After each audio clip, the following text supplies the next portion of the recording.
Okay, here we go. State of AI. This is already a very outdated picture. I'm sure all of you have seen this one. It's from the Dutch Scientific Council, the WRR. And they said artificial intelligence is the next systems technology. What does that mean? It basically means it's a very important technology.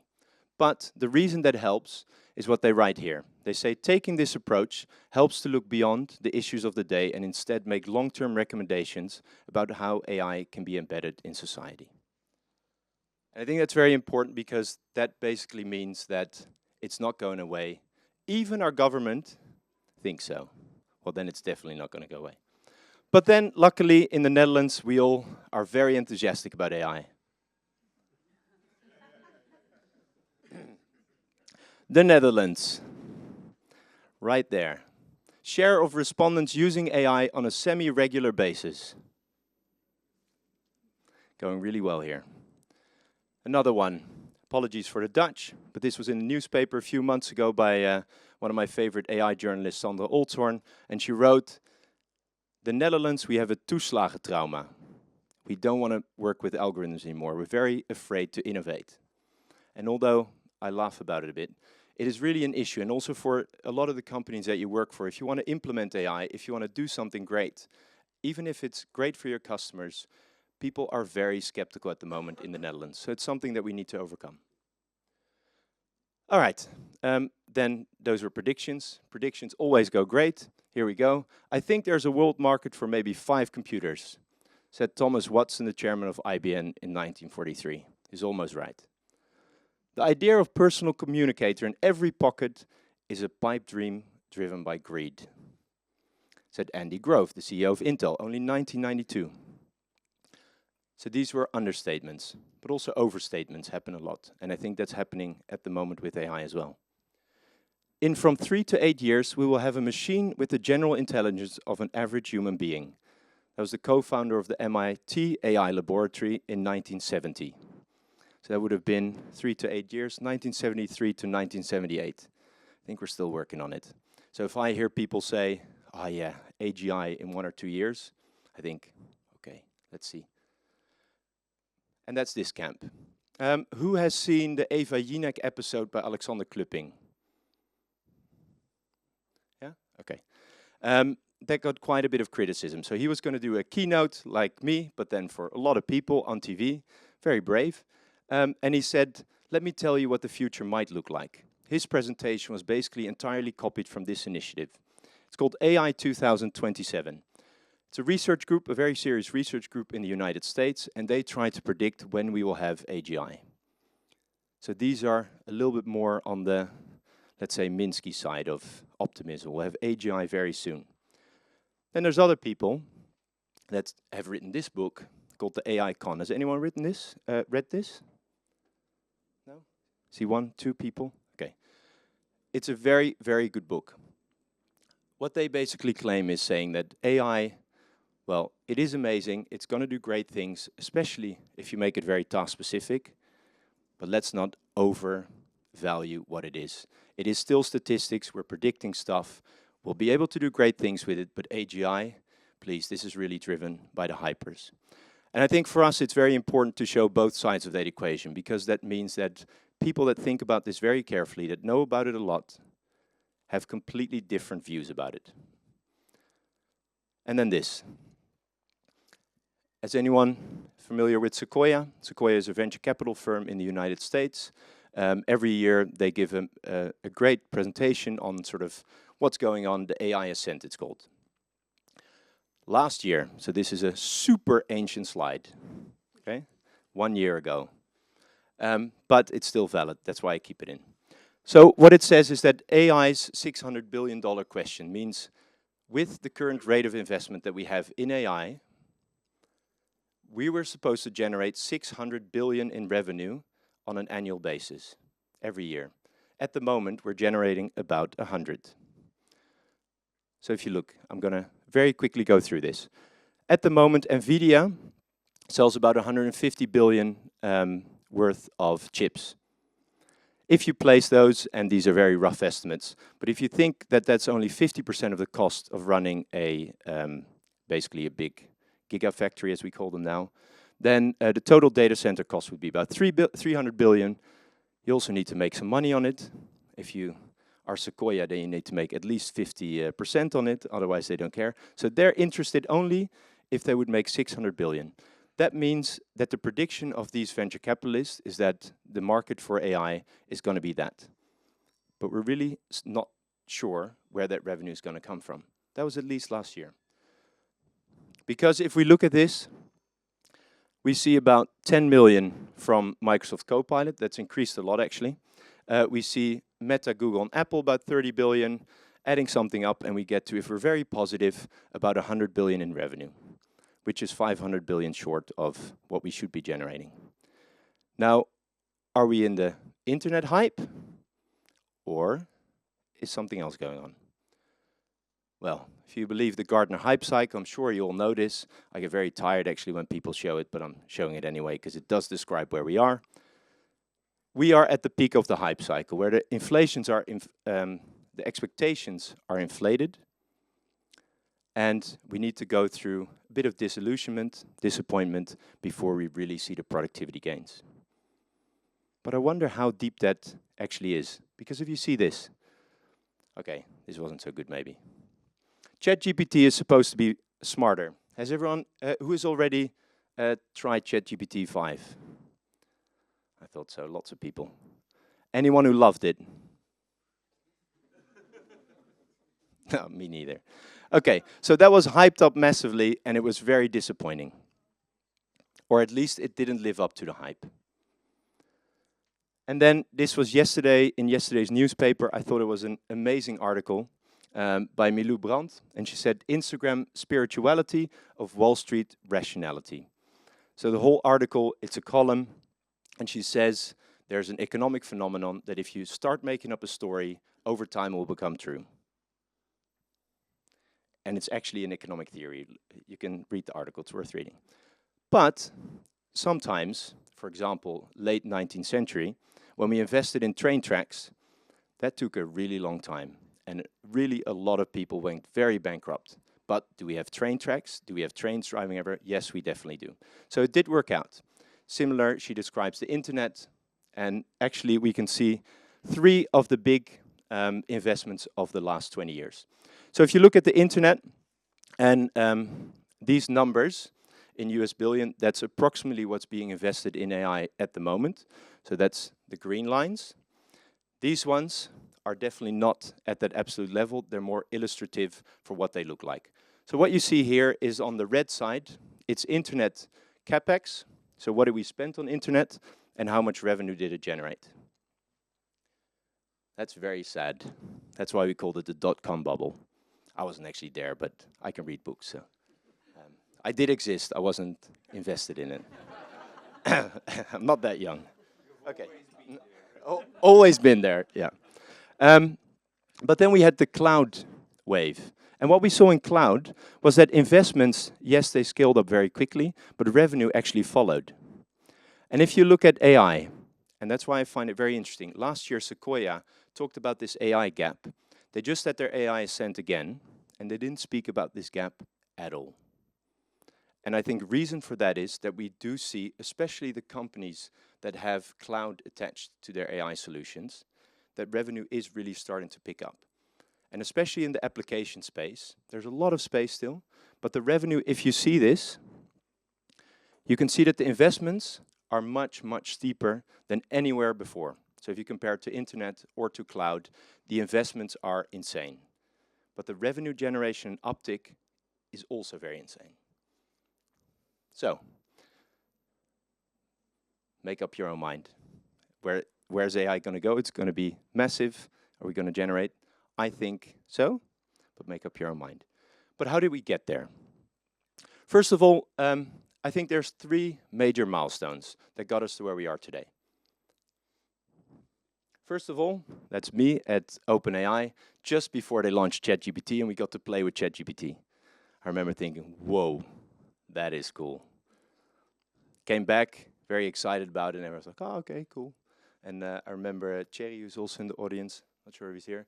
There he is. He had contact with OpenAI even earlier, I think about a year before that. Actually worked with them. He was also convinced, tried to convince his board. Thierry's at an end.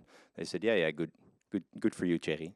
Until this launched, and then everyone was like, oh, that is something serious. So, what happened when ChatGPT? We started making predictions. And then it was amazing, but we did see a lot of hallucination going on. So it has a statement. The way it works is as this statement is, and then it guesses the next word. Or it makes a prediction, what's the most likely word to come next. ChatGPT by itself is pretty good, but only 78% of the time, for example, in this one.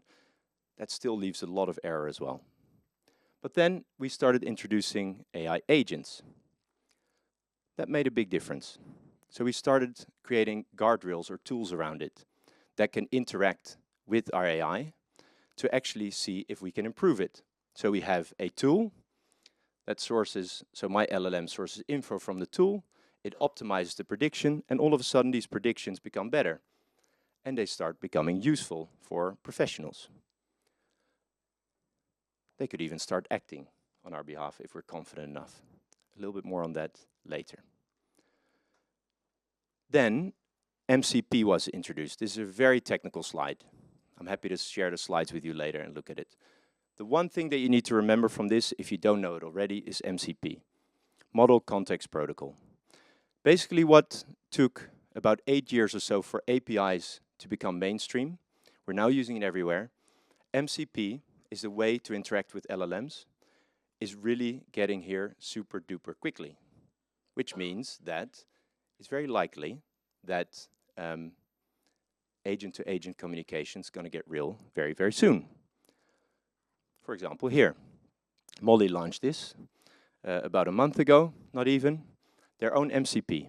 So now you can interact as a developer or a merchant, if you're a client of Molly, you can easily interact with their MCP, meaning that they really want you or want LLMs to interact with them, making it very easier.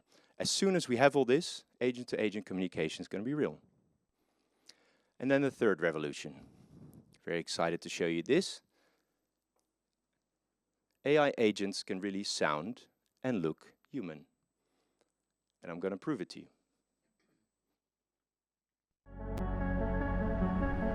It's 2030, the dawn of the AI-enabled era, where interactions have become digital, our visions generated, and AI agents are already here, running quietly in the background, trustworthy and client-centric, guiding us through decisions that used to be difficult. I've explored opportunities that match your sustainability strategy and came across a new investment that aligns perfectly. Shall I reallocate your funds? Yes. The edge isn't AI itself. It's how it's implemented and creates value. Agent, could you file this claim for me? I've arranged it directly with your healthcare provider's agent. Can I afford this house? Based on your current income, student loan, preferences, and future projections, I've contacted the agents of mortgage providers and found the right fit. Shall I place a bid? The claimed funds will be credited to your account this afternoon. The portfolio is now completely in line with the SBTI target. Begin today and lead tomorrow. The future is already here. Everything you just saw was 100% AI generated. What is your AI-enabled identity in 2030?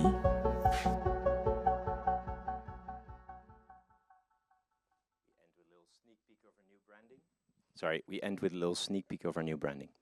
But I think this really shows that you can generate real content very well.